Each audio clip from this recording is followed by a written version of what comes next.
¿Qué tal, chicos? ¿Cómo están? Buenos días. Bueno, el día de hoy, como saben, vamos a realizar una clase práctica, como ya les había comentado. Bueno, les voy a registrar primero la asistencia y ahí podemos ya comenzar, ¿sí? Me van respondiendo, por favor. Víctor Auquilla, Presente, Inge, buenos días. Ángel Barrera, Presente, Inge, buenos días. buenos días. Stephanie Bonilla, Presente, Inge, buenos días. buenos días. Dorian Caiza, Presente, Inge, buenos días. buenos días. Anchi Caluña, Presente, Inge, buenos días. buenos días. Alex Chamorro, Presente, Inge, buenos días. buenos días. Evelyn Coveña, Buenos días, Inge, presente. buenos días. Paola Cunalata, Presente, Inge, buenos días. buenos días. Medelin Cusme, Medelin Cusme, ¿no está? Jocelyn Freire,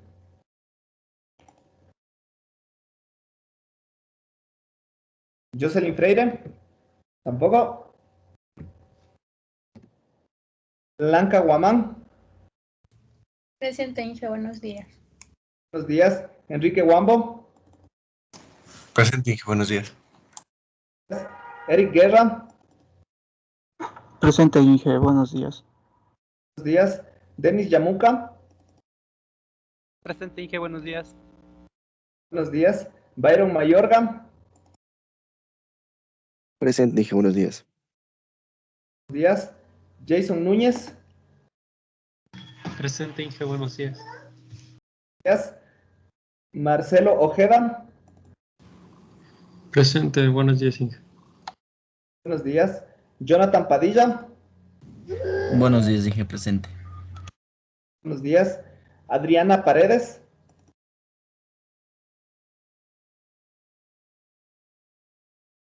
Adriana Paredes, ¿no está? Jonathan Pérez, Presente, Inge, buenos días. días. Guillermo Pinguil, Buenos días, Inge. Presente. buenos días. Junior Prado, Junior Prado, ¿no está? Cristian Sánchez, Presente, Inge, buenos días. buenos días. Cristian Sanga,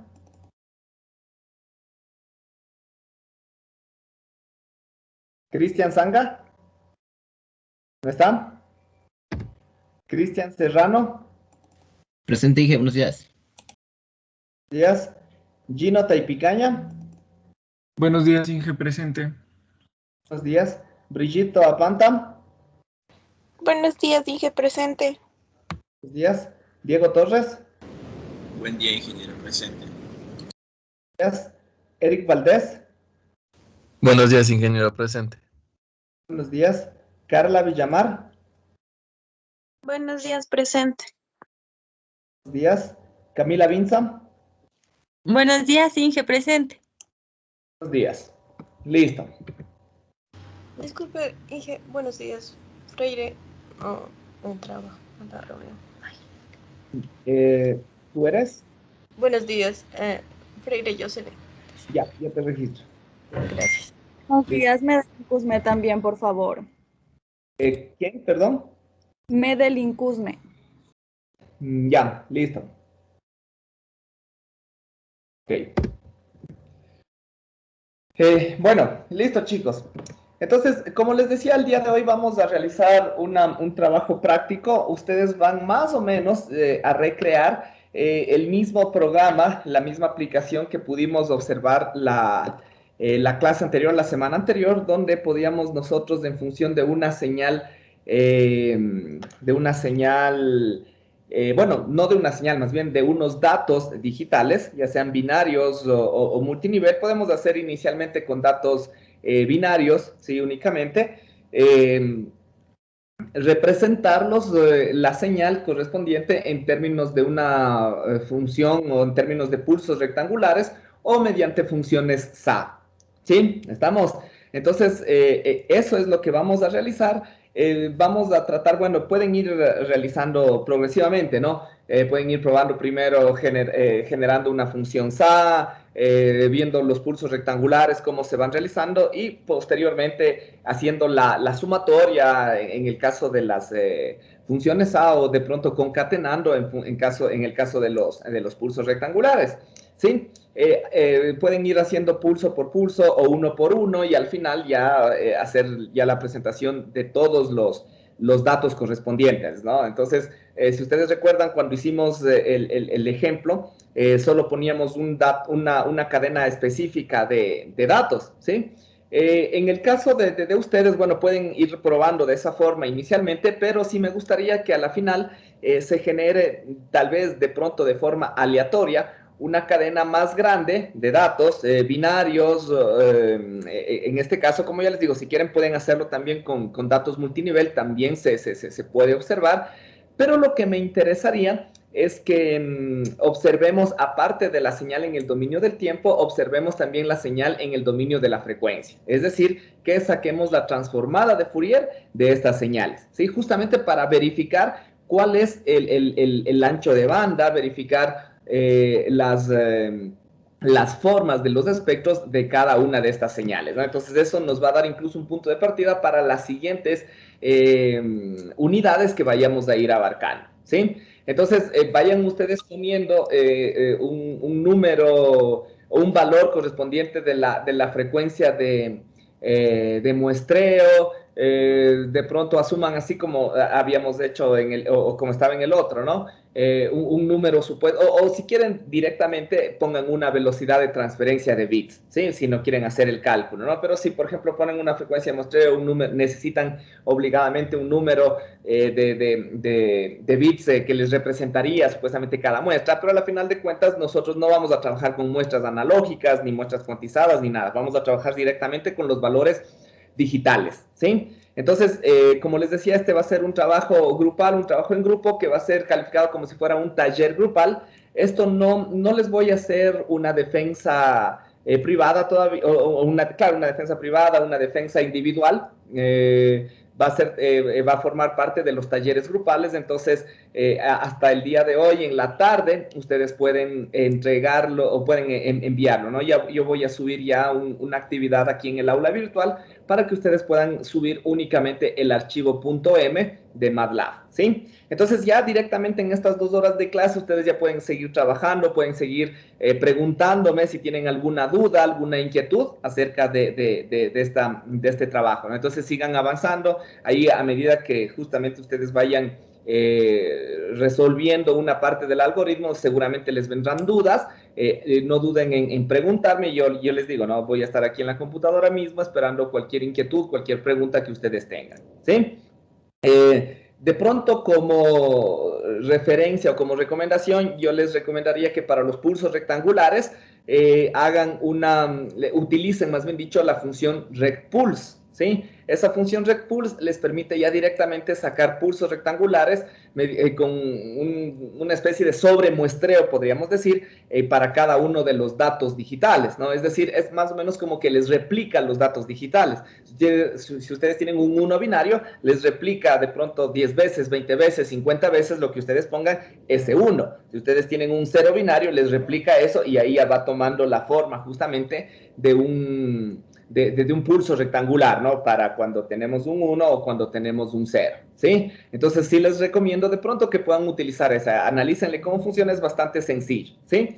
Y para las funciones A, de igual forma también les puedo ahí dar un par de recomendaciones. Ustedes pueden utilizar la función que existe en el texto que yo les había mencionado, ¿sí? Que es el seno de x sobre x más o menos, ¿no? Con el argumento que corresponde, ¿ya?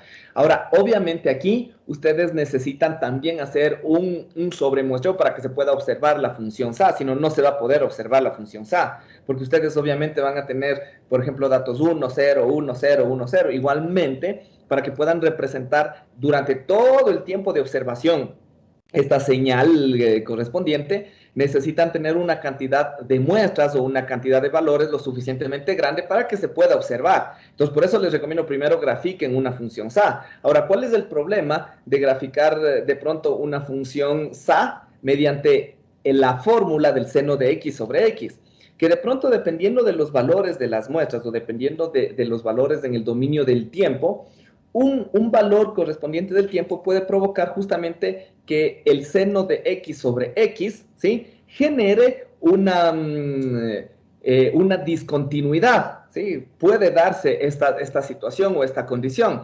Entonces, en este caso, cuando hagan la gráfica, van a tener justamente una como división de 0 sobre 0, ¿no? Entonces, eso les representa esta singularidad que obviamente no les va a graficar MATLAB. Entonces, ahí les va a dar como un espacio vacío. Entonces, pueden preguntarse por qué es por eso, ¿no? Entonces, ahí va a depender del sobremuestreo, de la cantidad de muestras que tengan para que caiga justo ahí. Entonces, de pronto ahí no es tan recomendable utilizar esa ecuación matemática, sino que deben utilizar la función sinc, ¿sí? Pero cuando utilicen, como les había repetido, la función sinc, tengan cuidado, ¿no? Que la función sinc les representa la función SA de pi por X, ¿no? Entonces, si yo tengo, por ejemplo, la función SA de 2pi_t, por ejemplo, por darles un ejemplo, ¿no? Cuando pongan la función sinc, no tienen que poner sinc de 2pi_t, sino deberían poner solamente el sinc de 2t, porque ahí ya está implícito el pi, ¿sí? Eso nada más para que tengan en cuenta. Entonces, yo les recomiendo que utilicen la función sinc, que va a trabajar de mejor forma, ¿no? Entonces, como les digo, traten de ir haciendo paso a paso, graficando primero un pulso rectangular, graficando una función SA y todas esas condiciones, ¿no? Recuerden que las gráficas que vayan a presentar tienen que estar en la escala correcta, es decir, si ustedes establecen, digamos, una velocidad de transferencia de bits correspondiente, digamos, una velocidad de transferencia de bits de 1 kilobit por segundo, por darles un ejemplo, ¿no? Y ustedes establecen una cantidad de 1000 bits, ¿sí? 1000 bits, por darles un ejemplo, ¿no? Entonces, se supondría que si yo observo esa señal en el dominio del tiempo, yo tendré que observar una duración total de 1 segundo, porque a la final de cuentas eso es lo que nos debería dar, ¿no es cierto? ¿Sí? Igualmente eso en términos del espectro. Si yo observo el espectro, las escalas me tienen que dar de forma correcta, ¿no? Es decir, la gráfica del espectro tiene que estar en función de la frecuencia. Entonces, tienen que crear también un vector de frecuencia de una forma correcta, de tal forma que se pueda visualizar el ancho de banda y todas las características espectrales, ¿sí? ¿Estamos? Ok, no sé si de pronto alguien tiene alguna duda, alguna pregunta, tal vez. No, ninguna, todo está claro. Ingeniero, disculpe. Sí. Perdón, lo que pasa es que tuve que salirme de la reunión de clase porque en realidad había acudido al hospital porque tenía cita médica. Y entré al consultorio del doctor. ¿Será que me puede ayudar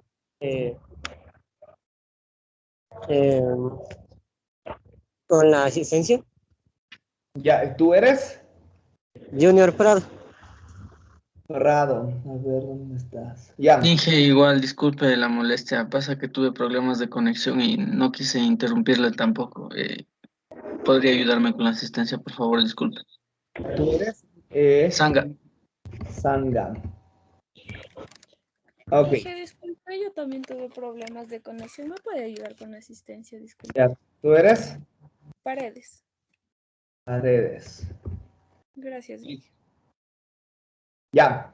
Listo, chicos. Entonces, sigan trabajando, sigan haciendo. De pronto ahí pueden, como es un trabajo grupal, a la final de cuentas vayan probando, vayan dividiéndose de pronto si desean partes del algoritmo y después obviamente tienen que unir y presentar un solo script, un solo programa .m, ¿sí? Ese es el que le van a cargar y yo simplemente me descargaré, le probaré en mi MATLAB y ahí iré emitiendo las calificaciones. ¿Sí? ¿Estamos? Entonces ya con esto y observando esto también van a tener una visualización más adecuada, más completa para prepararse para la evaluación que vamos a tener el día jueves. ¿Sí? Listo, chicos. Entonces sigan avanzando y cualquier cosa me indican.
Inge, disculpe.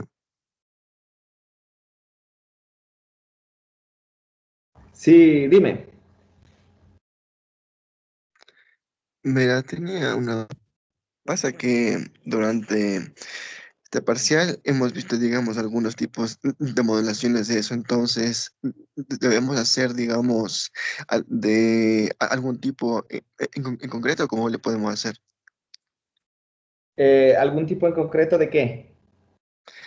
Digamos, porque nosotros partimos de lo que es así, de la señal PAM, el código Gray, digamos así. Hemos visto algunos tipos de modulaciones, hasta el último que hemos visto, el DM. Digamos, ¿cómo sería hacer? O solo, digamos, partimos de lo que es una señal digital y de ahí digamos, le vamos poniendo esas otras señales para hacer una digitalización, ¿cómo le podemos hacer? Claro, o sea, ustedes por eso les decía, no van a partir de muestras ni de una señal analógica. Ustedes, para este caso, van a partir únicamente de datos binarios o de datos ya directamente digitales, ¿sí? No tienen que hacer ninguna conversión. Es decir, ustedes ya pueden poner un vector, el que sea, para ir probando, ¿no es cierto? 1, 0, 1, 1, 1, 0, lo que sea, y ese le grafican.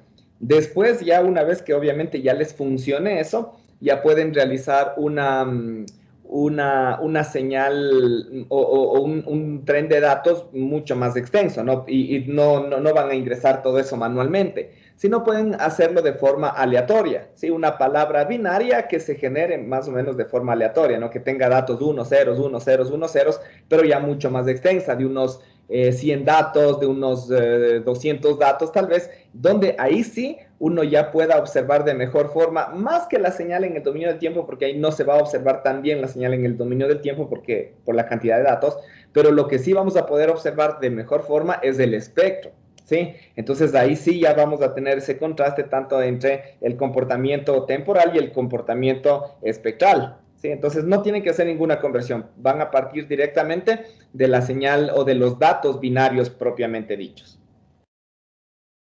¿Sí? Sí, entonces, de ahí podemos elegir el modelo o, digamos, el tipo de modulación, alguno que hayamos visto en clase, o con...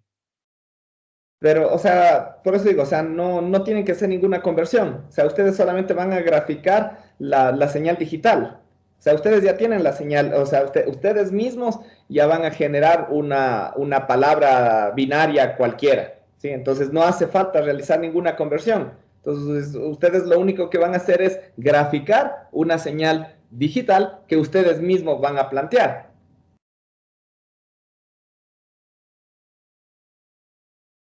¿Sí? No sé si ahí queda un poco más claro. Ah, ya, como quien dice, a la salida, digamos, ¿no?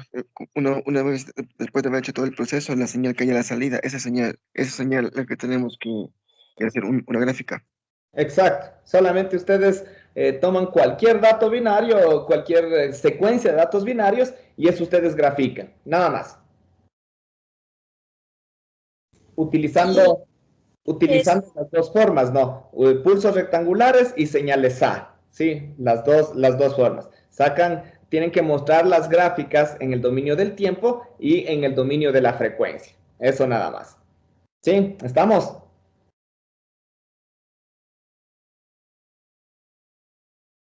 ¿Alguna otra pregunta tal vez? Inge, entonces serían 4 gráficas. Sí, prácticamente sí. O sea, ustedes pueden ir en el transcurso y todo haciendo otras gráficas, no ir probando. Por ejemplo, como yo les hacía o yo les ponía, ¿no? Una gráfica de un símbolo, otro símbolo y cada una de las gráficas, pero esa no es necesaria. Ya pueden hacer la gráfica total, final, en el dominio del tiempo, ¿sí? Y obviamente, como les decía, tanto con funciones A como con pulsos rectangulares y cada uno de sus espectros. Lo mínimo que tienen que presentar son esas 4 gráficas. Las otras, ya les digo, ¿no? O sea, ya es para control suyo, para que vayan corroborando que en realidad sí está realizándose de forma correcta y adecuada el proceso, ¿sí? Pero a la final de cuentas me interesa solamente esas 4 gráficas. ¿Sí? ¿Alguna otra pregunta tal vez?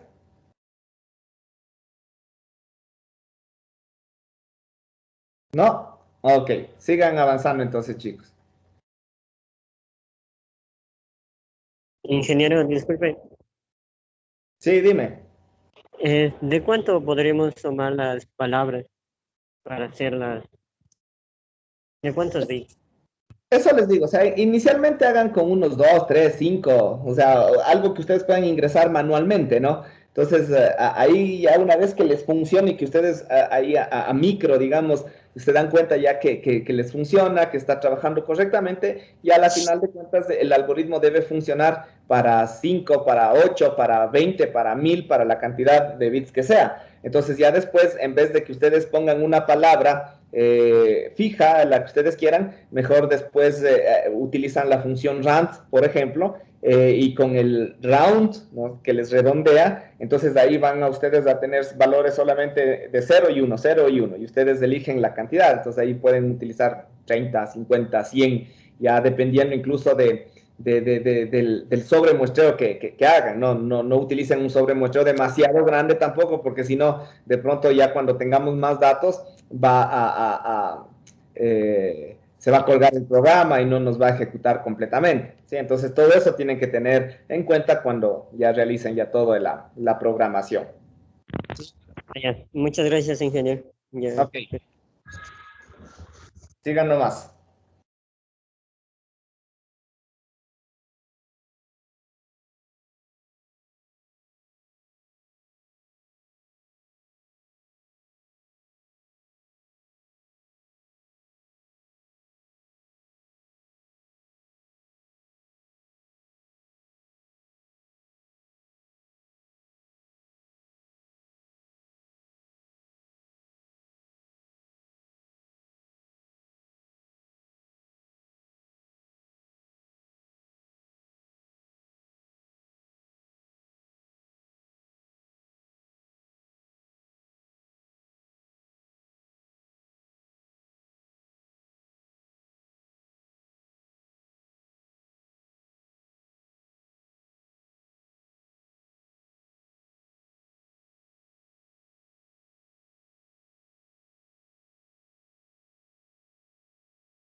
Yo tengo uno, creo que es del negro, pero no sé de qué tema es.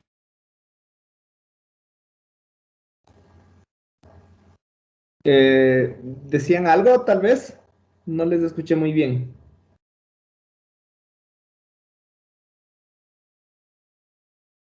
No, nadie.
Listo, chicos, creo que con esto podríamos ir finalizando ya esta clase. Bueno, sigan avanzando. Como de pronto, si ya vieron la actividad, pueden